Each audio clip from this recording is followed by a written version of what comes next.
everybody. Welcome back to the latest episode of We've All Done It. Today we are going to address a topic that I think I've heard about since I started working decades ago.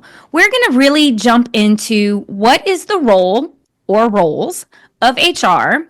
What are some misconceptions? How do you leverage your HR team? So we're going to break down that whole concept, that whole conversation with the lovely Miss Jill. Thank you so much for coming on the show.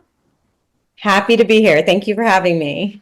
So thank you for being brave because this is a big topic. But before we jump into it, can you please introduce yourself and tell everyone a little bit about you? Okay. Hi, everyone on the listening side. My name is Jill Alarcon. I am an HR professional, began my career in recruitment, specifically in the healthcare setting, worked in the GovCon space for about 7+ years, and made a formal transition into HR after obtaining my master's degree with a focus in human capital strategy. I was really disheartened by hiring great talent, but not having an impact on their journey at the organization to follow. And so that's what really drove my interest in overseeing the full plethora of all things human resources. What I've been known for and sort of has become my niche is either operating as a solo HR practitioner or establishing HR from the ground up and building a team under me. And I've done that for a few different organizations, to include a holding company that had 2 organizations under it that shared benefits but had different operating schedules and client types, as well as I spent the prior nearly 7 years as chief people officer for a communications consulting firm doing really mission-driven work for the federal government. I left that opportunity last April and launched my fractional human resource consulting business, Vibrant HR, officially in May, and it's been going strong. So I want to be able to make an impact for these organizations that have non-existent HR and really be influential in their success. So this is why I'm so excited to have you here, because you literally have worked in all aspects of HR. You've had to create entire HR departments. So when we get into what is HR, I am so grateful that you're brave enough to have this conversation, but to talk about what it really is, because I know throughout my career how confused people become of what technically, when we say HR, let's just start there. When we say HR, what does that mean? Can we define what is under the umbrella of HR? Let's jump back. Historically, HR has been much more viewed as much more of an administrative function. Paper pushers, helping with benefits, making sure you have your PTO balances, creating policies, which are very important if done well. But I think HR has really gotten both a positive and negative reputation for itself over the years. Like any industry and field, there are great HR practitioners and there are awful HR practitioners. And I like to think I'm on the upper side and really take great pride in the work that I do for the companies and the employees to be the best version of myself for them. But I think the role of HR, especially in smaller to mid-sized organizations, is to really influence the policies, programs, total benefits offerings, and ensuring that, the culture aligns with the company's overall business goals and objectives, and that everything is really working in tandem with the business and its goals and its leadership and executive team. I think that's critical to its success, and it will ensure that you're aligning the right people to the needs of your business. So the thing I think about HR frequently is people, usually when I'm hearing about it, they're angry, right? Because you're only usually going to HR when something is wrong. And so we're going to get to that in a second.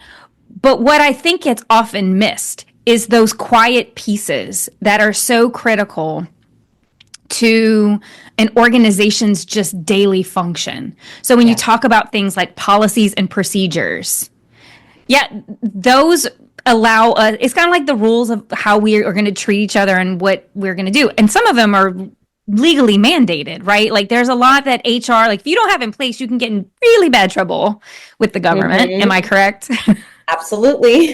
That's one of the areas I specialize in is compliance. It's not the Yeah. only thing because there's so many other elements to HR, but yes, federal compliance, state, and even local regulations. And they're Yeah. always evolving and not at the same time. So you've got to be on top of that. And many employers post-pandemic are in multiple states. Yeah. So it's something we have to stay on top of. So you think about like, which I like the word compliance, which I don't think people often think of it in that sense, but like benefits, making sure like your insurance and, all the other perks when you think about it. Cause I think benefits sometimes we used to call them perks. But the benefits that we create, but I often feel like there's a lot that gets lost and missed. So, Mhm. because again, usually when you're engaging with HR, it's when you first get hired, it's if it's in the messy middle where something really bad happens, Mhm. or when you're leaving, right? Right. So, like the only times it's usually great is when you're just onboarding. So, what, from your perspective, what would you think is the biggest misconception? Knowing that much of the time when people are engaging with HR, it may not be in the best of moments. What would you say is the biggest misconception? I think the biggest misconception is that HR is only there to protect the company. And while that is an important element of our role, I like to think that we really walk that fine middle ground. And it's not easy, let me tell you, because we've been employees. We are employees. We want to have a good experience. We want you to have an exceptional Yeah. experience. Let's face it, if people are enjoying their role and feeling, empowered in what they do, then they're going to put out a better work product, which benefits their team members and ultimately themselves and the company so that everyone's growing and evolving and not remaining stagnant or not dipping in performance. But, so much goes on in between all of that. And a lot of times we're working on big projects behind the scenes or prepping for a benefits renewal or thinking about new policies and strategies and how we're going to sell that to the executive team to benefit the whole organization. And then often, many times a day, we're putting out fires, right? Yeah. A manager did the wrong thing. They didn't come to us in time to strategize on a proactive solution or the best way to handle it. They said the wrong thing. They brushed it under the rug, and now they want to terminate somebody. Well, it doesn't work that way. You can't do that. It doesn't, for a million reasons I could go on and on. So a lot of times it's somewhere in that middle because we haven't done a good enough job of educating, and I just say we in general, management, HR, everyone, of educating those senior and middle managers on what their expectations are as leaders in organizations. Or often what I see in many companies, especially smaller and mid-sized companies, that managers are both managers and doers, right? Yeah. They're leading teams, they're interacting with clients, they have their own deliverables, and they're trying to empower and motivate their team to set timelines and expectations on whatever the deliverables are. So it's complex and there's a lot of moving parts and there's a lot of emotions, and some leaders have too much empathy and care too much and only want to try to keep the employee happy without setting realistic expectations and having constructive, I like to say constructive conversations, which can be difficult. And a lot of managers are afraid of having those conversations, or they just ignore it or only want to take a harsh stance, which makes people hate their manager or feel micromanaged and just not excited about what they're doing. So then the employee retreats. So anyways, I think I digressed quite a bit, but the misconception ultimately is that we are only there to protect the employer when really we want what's best for everyone within reason, and everyone, including ourselves. We are employees too.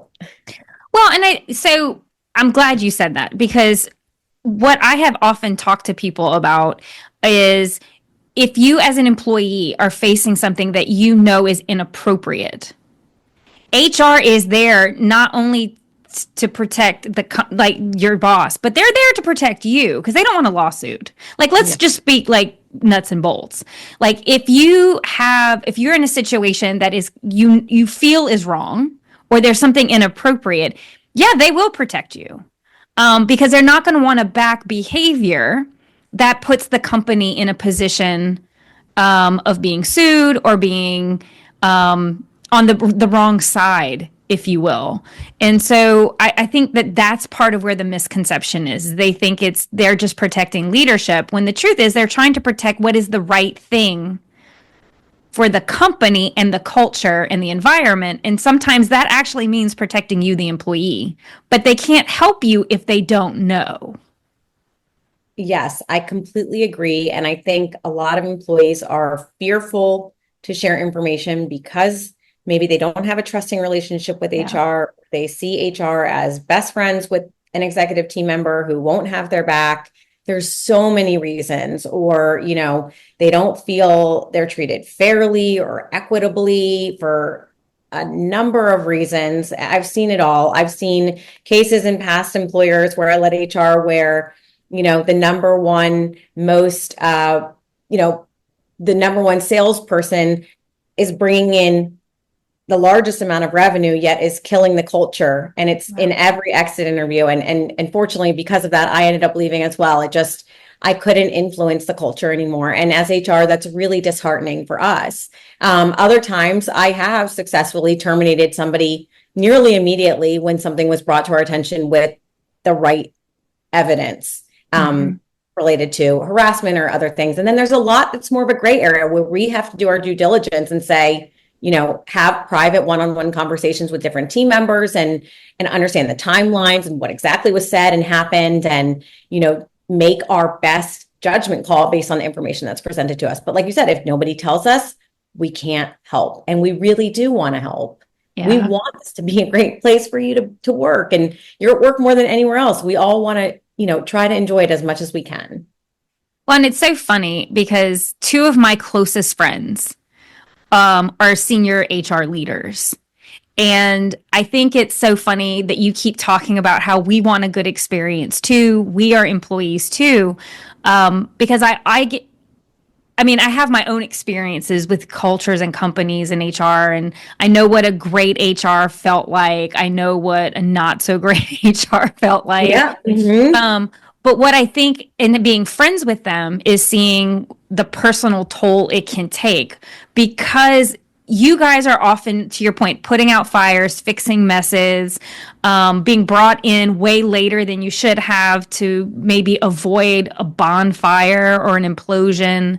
What would you share with people about the personal aspect of being HR that maybe people don't realize?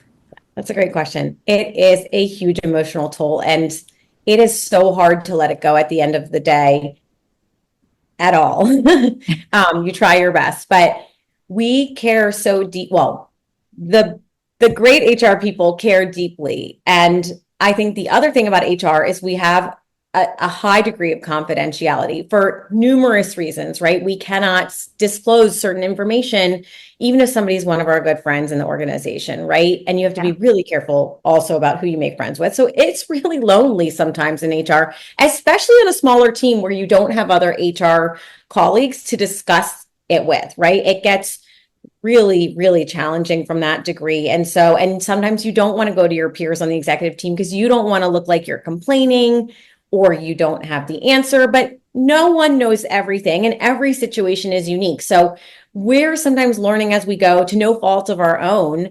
But emotionally, it's very challenging. And I think a lot of us wear that, on our sleeves or hide it inside because we want to come off as strong and, knowledgeable and supportive and, moving through the pieces appropriately. But it can be really, really hard.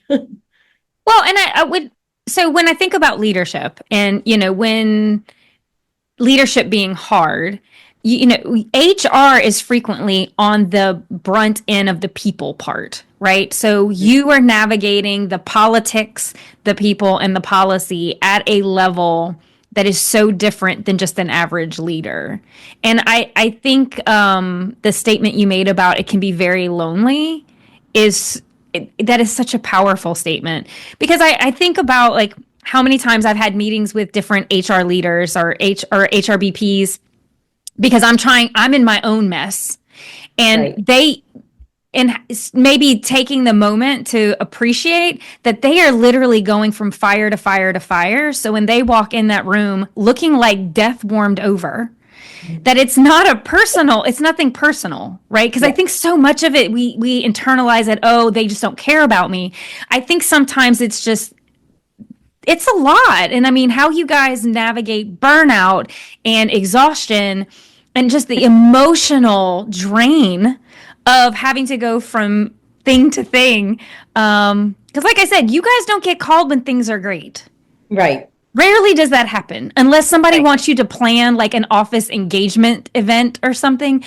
But Oh, you're and not don't the get me one who's started on being the event planners. well in small to medium businesses. That's usually where it falls to, right? It's true. But the reality of it is rarely is your phone ringing or is your inbox full of I have to tell you great news. Right. And so I would hope that if people listening could take one thing away, it's just to realize yes, you chose this field, and sometimes if you guys aren't the happiest, bubbliest of people, it's not personal. It could just be that it's a grind.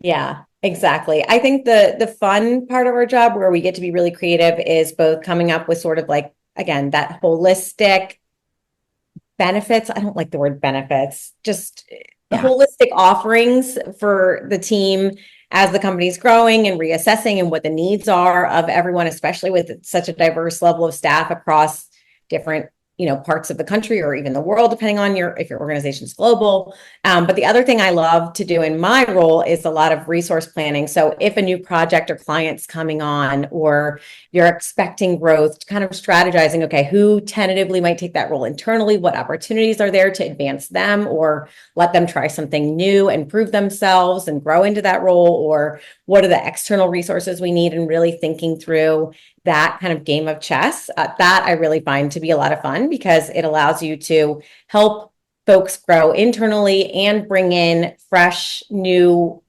people and talent to the organization. So interesting. So, okay, so we talked about there's good HR, there's bad HR. So if I'm somewhat of a new leader, right? Um, how how would you advise I develop a healthy relationship with my HRBP or if it's a smaller organization, just the HR department? Like what would be good things for a leader to do to nurture a good relationship? Okay, if they're new to the organization, I would hope that the HR leader or HRBP would reach out to them to schedule one-on-ones because I take a very proactive stance to HR. And I think that the best HR folks do as well. But if they don't, then you as the new leader should be proactive and schedule, one-on-ones, coffee chats, whatever it may be, based on the organization and how they're set up and their culture. Yeah, they To all call them something else. yeah, they all have different names, but virtual in person, figure out what the organization does and their sort of best practices. Or if you don't know, just ask. You're not expected to know everything right away. You're learning too. You're new. Maybe not new to leadership, but new to leadership there. But I would say just get to know them and let them get to know you and, what's gone well in the past. Are there any best practices in management and specifically that I should be aware of? Any procedures, policies? Is that outlined somewhere in a guideline document? I know I've made plenty of those, just sort of like manager 101 docs of here's like how we do things consistently across the board for this, that, and the other, you name it, I've covered it. I think it's important for them to understand that and just, again, have that relationship so that they can come to their HRBP or leader when they have a question, and it shouldn't be looked down upon because, again, not everyone has all the answers and no one situation is the same. So a leader should also feel comfortable coming to their HRBP with, a question, a challenge, and a potential solution, but use it as an opportunity to brainstorm, right? I don't, my last organization taught me this, that everybody should really try to aim to be solutions oriented. And I Mm-hmm. think that showcases a lot about people that you're not just there to complain, but there to really solve a problem. And maybe it's not the right answer, but it's a start and you figure it out together. And then you take the next steps and and maintain open communication. So trust and communication. So let's talk about, I agree with that completely. I can say, It's so funny because I can think back immediately through my career of people of the HR that I had good relationships with and how that helped me actually grow.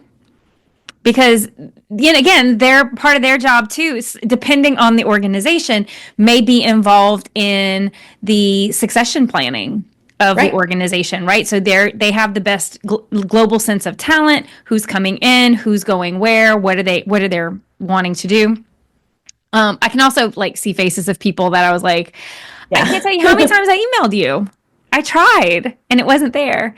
Ugh, But and again, like having that compassion and understanding that it could just be a rough patch. And also like some people just aren't there, right? Like to your point, sometimes they're just trying to do the best they can with where they yeah. are. And they may be in the throes of burnout. Let's be clear, because Yeah. this is not, I think this is a job that's a division that's prime for burnout. And I often feel like this is an area that is often understaffed Yeah.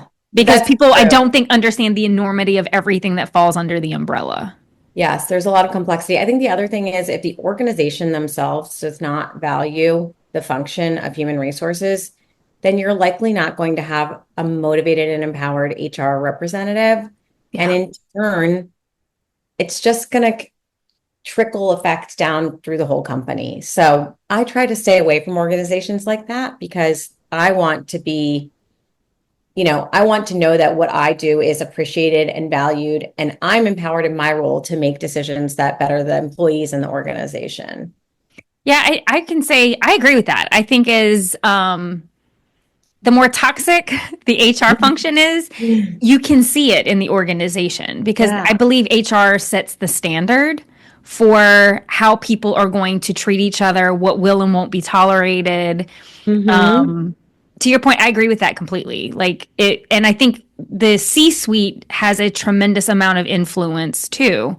For instance, if they take your advice, if you come and Right. say, "Hey, this person really should go," I get they're a star at they're a shining star, but this is the impact they're having to your Hmm. broader or operations. And if they take that recommendation, I think that's or at least come up with a plan of what are we going to Exactly. do to mitigate the damage that's being done. Right. Do you silo that person because they should no longer be in a managerial capacity, but they're really great at what they do? Yeah. That's usually a good start. But I've found, again, but you but have to it's have a balance. C-suite that is even interested in having that conversation. Exactly. Yeah. Yeah. So I just want to, because I think this is important, and while I have an expert on the show, so one of the first things I was taught as a new leader was document, document, document. If I don't have it documented, it did not happen. So help expand upon that advice. Is that still good advice? Is it not good advice? Talk me through your thoughts about that. It is very good advice because when you are ready, you've gotten to all the steps and you've taken the appropriate actions internally to terminate somebody, worst case scenario, of course, and hopefully it doesn't get there.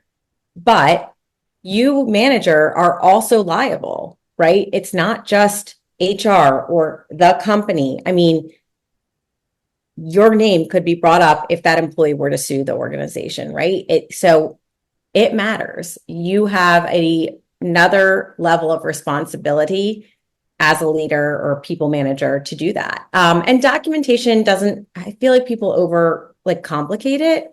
It doesn't need to be that difficult. Have a Word doc, have a system, preferably on your computer and not in a notebook that you have to go filing through. Name it something reasonable, keep it in a folder where you have one for each, whatever concern or different people. I would organize it by individual and make note of what the issue was. Was it small and you're handling it, or maybe not even? And if it's a sort of first warning, I always try to operate from like a coaching perspective. Okay, you're struggling with this because here's what I need to see. Here's how we're going to achieve that. I, expect this, and this by this date. They'll come to you, you'll work it out and come up with a system. If it becomes repetitive, then you need to make note of, okay, on this day we talked about this, the problem persisted. Now I'm seeing this, and then have another follow-up conversation, but follow up after a verbal conversation, it's critical to put it in email and writing. Based on our conversation, we discussed, the plan is, let me know if you have any questions. That way it's out there for the employee to see you're on the same page and they can respond if they didn't feel like that was effectively communicated or understood it differently. Because let's be honest, one thing is said, but it's not always heard or interpreted the same way. So you just have to be really thoughtful about that. And then, of course, if it gets to the place where you're at a performance improvement plan, you have the documentation already there and you're doing it. And I always see too that I know that often people see performance improvement plans as like the push out the door, but I've seen them done successfully and employees improve and go on to thrive at a company. So I think it's really about how the company handles it and how their HR team and leadership team treats those. And maybe you give it a different name or whatever the case is. Talk about that in an entire other podcast. But my point is, it's important to protect yourself. You never know what's going to come out of the woodwork with somebody. You just don't know. And managers should be aware of, different regulations like the Americans with Disability Act or things of that nature, because there are rules based on your size of the number of employees you have and things of that nature of what laws, and going back to the compliance piece, what federal regulations you have to cover and what protections employees have too from accommodations and things like that. So as HR, we think about all these things, but I think managers, and to no fault of their own, again, like I said, they're so busy. Why would they know all these things? But it's our job as HR to educate managers. Now, they might not always remember it, but when things pop back up of just like, have you thought about this? Have you covered that? Or so-and-so mentioned they have, this medication they're on. Okay, well, that's a lot. And you're just bringing that to me 6 months later. That's not helpful. But again, I could go on and on. I'm sure this is common at pretty much every organization, but there's just that. I think that's the other part when you say like, what should people know about HR? There's a lot that keeps us up at night, like what people don't know that would be most relevant to the unique situation they're in. And without knowing all the details, we can't give guidance. And that kind of stuff gives me like a lot of anxiety. Well, I mean, like, I just, even as like a leader, even though I technically have never been an HRBP, just being near you guys and understanding, when you are getting into a position where a performance improvement plan or whatever you call it is in place, you're talking about people's lives, right? I have never fired someone flippantly. I have never put someone on a performance improvement plan flippantly. Right. Because I understand the implication of like, this is a life-changing event. And now granted, that may not apply for everybody, but I know it stressed me out every time. Yeah. And I don't want to say, oh, sorry. Go ahead. No, finish what you were saying, then I want to backtrack to something you said. Performance improvement plans also stress the employee out. So I think about it too, just as a human and an employee, like, you're not going to operate your best in that type of an environment either. So hopefully the manager is taking the right steps leading up to and avoiding that big, scary step at the end to either reallocate the employee to another part of the organization or help them overcome that challenge. And now they're succeeding, Yeah. Trust me. Yes. I have so many thoughts on that, but we're not going to go there. The one thing I wanted to add when we were talking about documentation, because we were talking about it from a leadership perspective, because I do want to provide like some of the other, if you are an employee that feels that you are not being led well, because like I can tell stories, not just of my own, but of like people I've worked with, people that I know who have leaders that can be fickle sometimes or don't remember what they told them to do and said, I don't remember us having this conversation. If your leader does not send that follow-up conversation of like, hey, we discussed this. This is the actions we agreed to. Here's the time frame we agreed to. You can do that yourself. Yes. As an effort, because documentation goes both ways, I feel. And to your point, like, no, you don't need to like record people. Like, we're not in the FBI, folks. But I do you have to be careful about recording because there's laws about that in every state and they're different. Bingo. And but just the simple act of a follow-up email of today we discussed this. This is what we agreed to do. Here's what I'm going to do. Here's what I'm committed to doing. Here's what you committed to doing. So that there's that shared communication. So that if, for instance, you have that leader who's like, I don't remember that conversation, that email now exists where you said, hey, here's what we discussed. And it happened within like 24 hours. You sent that email within 24 hours of the meeting. Does it add extra workload? Yes. But if we're coming back to wanting to make sure we are protecting ourselves and ensuring that we're trying to build the culture from a top down and bottom up perspective, I say that's one way to do it.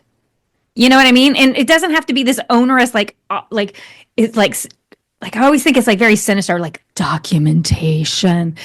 Yeah. But it's more of like, how are we making sure, to your point, just because we had a conversation doesn't mean we heard and understood the same thing.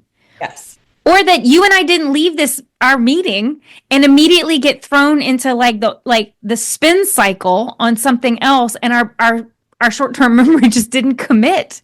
It's not always a malicious issue. Sometimes it was just we're human and things get forgotten. Yes, I don't know if you could see all the light bulbs going off in my head as you're speaking, but I agree 100, wholeheartedly.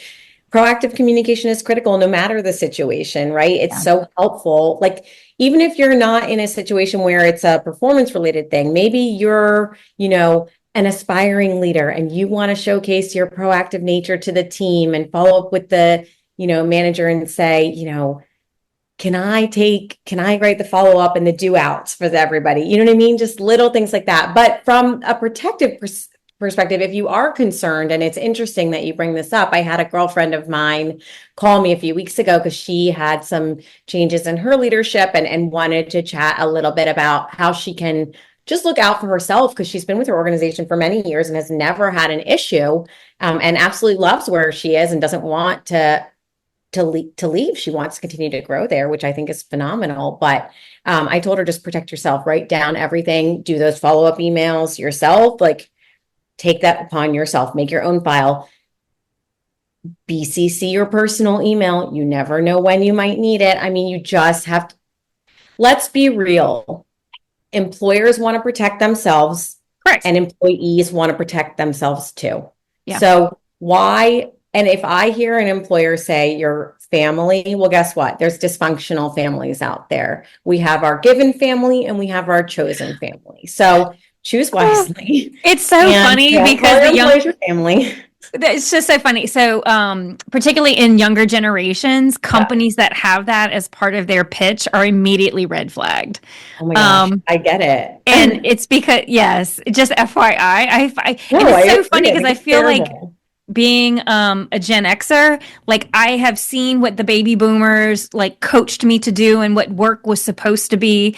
And then over the course of just a couple decades, how that same idea and sentiment is now seen as a very toxic trademark of an organization. But I love that you said that. Dysfunctional families. Yes, there are many. But the same thing to you. I had a good friend, same thing. She's, ended up with a new leader, and her leader kept saying, I don't remember us having these conversations. And that was one of the first things I said is, are you sending those follow-up emails? Immediately after you talk, send that email. And it does drive work. I hate to say it, it just adds work. But I mean, if you're having problems with accountability, great. Accountability goes both ways. Yeah, I completely agree. And communication is often where I see things fall flat everywhere. At the end of the day, it's all about effective communication. My gosh. I have loved this. I think this is great. And I should have you back so we could talk about performance improvement plans, because I think there's so many ways that those are leveraged. I think there are so many ways that they could be beneficial. Shucks, man, we could even get into a conversation if there's such a thing as good or bad turnover, because that has always been a big debate about turnover is all bad, turnover could be good. But what we'll do is we'll have you back. Okay. I have lots of thoughts on turnover too. We'll bring you back because I just think that, again, when you think about the basics of leadership, just go back to the core of, I'm a leader, I'm trying to survive in this role. HR is meant to be a resource. It is Absolutely. meant to be a function to help you. I think where things can sometimes go off the rails is when we are not prepared to help ourselves when we engage that resource. And so that's why I'm so appreciative that you came on today to have this conversation so that we can help people think through what is HR, what is it not, and it's not your party planner, just as a reminder. And We I would like also, parties, but not always planning them. I mean,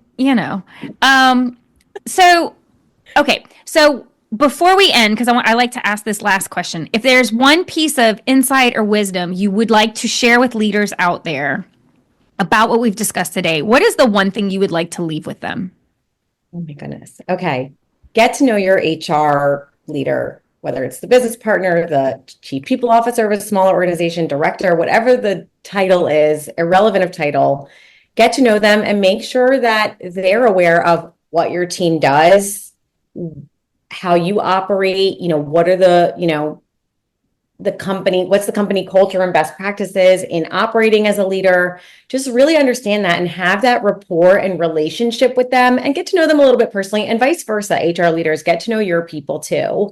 I think that's so crucial because the more you can get to know each other and have, again, really be on that same page, both professionally and personally, within reason, of course, you're going to have greater trust, Yeah. more meaningful relationships and communication. It really benefits everybody. And I truly believe that. It's why I care so much about what I do, because I care about people.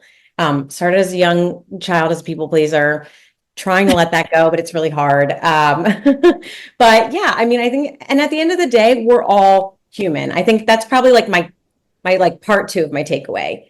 We're all people. We're not robots. Yes, AI is helpful, but robots are not taking over all of our jobs, most of our jobs, and new jobs will evolve out of those that do become more AI driven. But, at the end of the day, be empathetic, be considerate of, maybe they're having a bad day. Maybe something awful is going on in their life. Maybe they just got a horrific phone call right before your meeting. You just don't know. And I'm not saying inquire necessarily, but ask, how are you?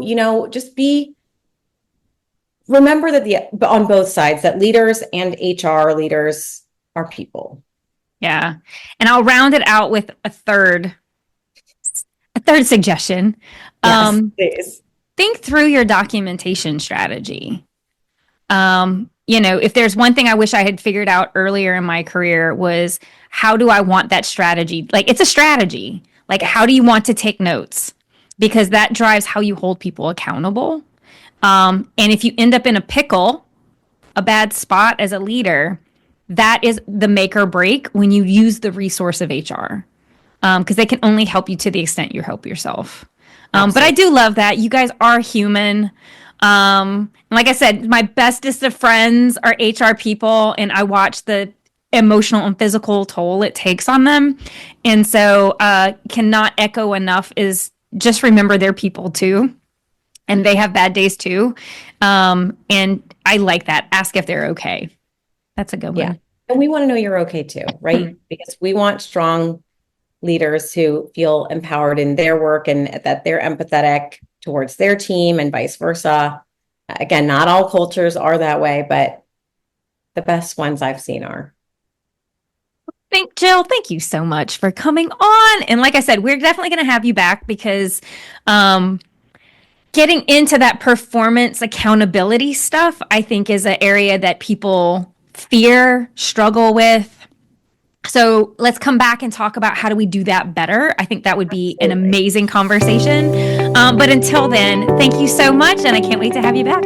Thank you. I look forward to my return in the future. Thank you for joining me on today's episode of We've All Done It. I know your time is valuable. That's why I'm for as little BS as possible.